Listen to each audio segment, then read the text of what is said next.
대선 후보들의 공약을 검증하는 시간, 오늘은 병역제도 공약 짚어보겠습니다.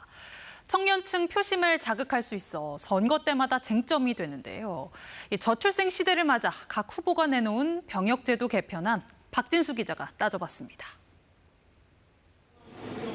우리 군의 상비 병력은 약 50만 명, 북한군의 절반도 안 됩니다. 현 제도를 유지할 경우 저출생 여파로 15년 뒤엔 30만 명대로 뚝 떨어집니다. 전장에서 성패를 결정짓는 것은 사람입니다. 드론을 운영을 하더라도 결국은 그 드론 운영을 하기 위한 인력이 또 붙어요. 병력 확보 방안으로 더불어민주당 이재명 후보는 선택적 모병제를 제시했습니다. 의무복무인 징병제와 자원 입대인 모병제를 혼용화돼 모병의 비중을 높이자는 겁니다. 단순한 반복적 훈련으로 시간을 보내게 하는 것보다는 그 시간에 복합 무기 체계에 대한 전문적 지식을 익히거나 연구 개발에 국민의힘 김문수 후보는 여성 희망 복무제를 도입하고 여군 간부 비율을 30%까지 늘리겠다고 약속했습니다. 남녀 모두 군 가산점제를 도입하겠다고 했습니다.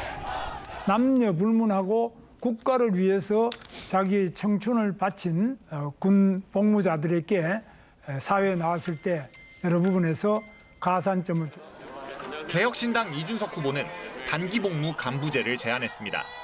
미래전 상황에 맞게 전문 인력을 늘리자는 건데 등록금 지원 등을 유인책으로 제시했습니다. 대학교 재학 중에도 장교로 1년 6개월에서 7개월 정도 복무하면 복무를 마칠 수 있게 되는 겁니다.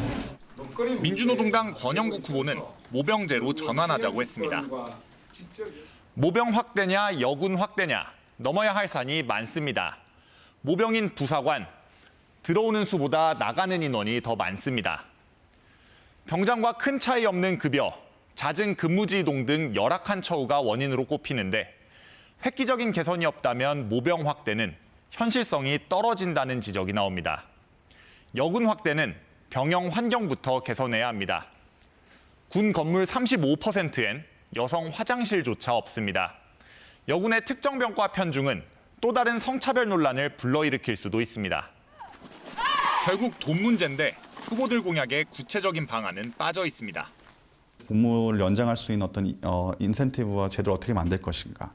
그다음에 그것이 한정된 예산 속에서 어떻게 예산이 분배될 것이라고. 급변하는 안보 환경에 유럽 일부 국가들은 징병제를 다시 도입하고 있습니다. 병역제도는 표를 얻기 위한 도구가 아닌 분단 현실을 감안한 안보 관점에서 접근해야 한다는 지적이 나옵니다. KBS 뉴스 박진수입니다.